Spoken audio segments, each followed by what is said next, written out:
मस्जिद भी क्या अजीब जगह है जहाँ गरीब बाहर और अमीर अंदर भीख मांगता है। बारात में दूल्हा पीछे और दुनिया आगे चलती है, जबकि मैयत में जनाजा आगे और दुनिया पीछे चलती है। यानी दुनिया खुशी में आगे और गम में पीछे हो जाती है।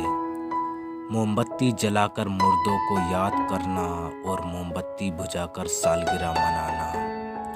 उम्र भर बोझ उठाया एक कील ने और तारीफ लोग तस्वीर की करते रहे।